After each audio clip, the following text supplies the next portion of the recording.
मैं कुछ बात कहूंगा फिर वो कहेंगे डिप्टी सीएम ये कह गया। ओ भाई डिप्टी सीएम हूँ, लेकिन मैं सबसे पहले तो लोगों का चुना हुआ नुमाइंदा हूँ। मुझे लोगों ने चुन के भेजा है, मैं एक एमएलए हूँ आपकी कॉन्स्टिट्यूंसी का, मैंने बात रखनी है, क्यों नहीं रखनी। मसले और मसाइल पे एक दिन भी उन्होंने कोई बात नहीं की। वो एक तमाशा खड़ा करने की कोशिश की इन 2 दिनों के अंदर, और आज भी हमें लगता है कि वो तमाशा ही खड़ा करेंगे, क्योंकि उनको लोग जम्मू कश्मीर के लोगों से कोई प्यार नहीं, लोगों के कोई हमदर्दी नहीं। वो सिर्फ और सिर्फ चाहते हैं कि हमारे शाम को फोटो आ जाएं, मीडिया में चढ़ जाएं और लोग कहें वाह वाह क्या बोला।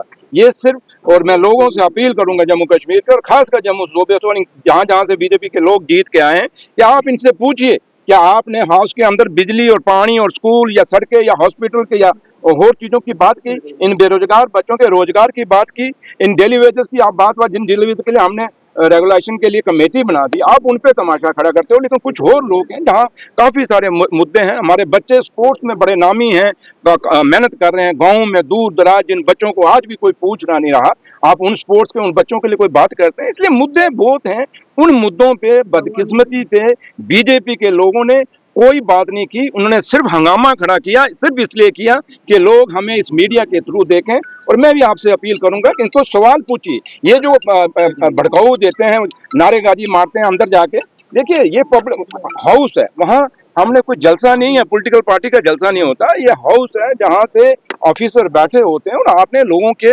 मसले और मसाइल के जिस मकसद के लिए आपने इनको जिता के भेजा उसको बात करना। तो लिहाजा बस मैं जहाँ तक ताल्लुक है, अब कुछ चीजें हैं क्योंकि मैं कुछ बात कहूंगा फिर वो कहेंगे डिप्टी सीएम ये कह गया।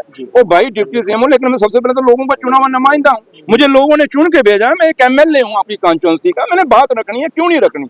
अगर वो हमारे लोग कुछ चंद लोग चाहते थे तो मुझे लगता है कि स्पीकर साहब वहाँ उनको टाइम देते, लेकिन स्पीकर साहब ने अपनी रूलिंग दी है, क्योंकि वो किताब के जो रूल्स हैं, हिंदुस्तान का आइन है, उसके मुताबिक चलना उन्होंने चलाना हाउस को। तो लिहाजा उन्होंने अपनी जगह अपनी बात रखी, हमारे लोग अपनी बात रख रहे हैं, और उम्मीद ये करेंगे कि हिंदुस्तान की डेमोक्रेसी में हर आदमी को अपनी बात रखने का हक है, किसी की बात को दबाना नहीं चाहिए। लेकिन बीजेपी के लोग चाहे बाहर हों चाहे हाउस के अंदर हों, वो कोशिश करते हैं कि हिंदुस्तान के उस आइन को दबाने की कोशिश, हिंदुस्तान की उस डेमोक्रेसी को दबाने की कोशिश करते हैं जिसमें कभी कामयाब नहीं होंगे। सिर्फ आज क्योंकि लास्ट दिन है हाउस का, और वही डिस्कस करना था, इससे ज्यादा तो कोई नहीं। लास्ट दिन है और आप देखिए अंदर क्या होगा, और जो भी अब स्पीकर साहब क्या करते हैं, क्योंकि वो अपनी रूलिंग दे चुके हैं, और उस रूलिंग पे आप तो अब क्या करते हैं, अपनी रूलिंग तो बैक पीछे ले नहीं सकते। लेकिन जो भी है उम्मीद यही करेंगे कि हाउस आज चलना चाहिए और अच्छे से चलना चाहिए, क्योंकि हाउस के अंदर लोगों के मसले मसाइल हैं।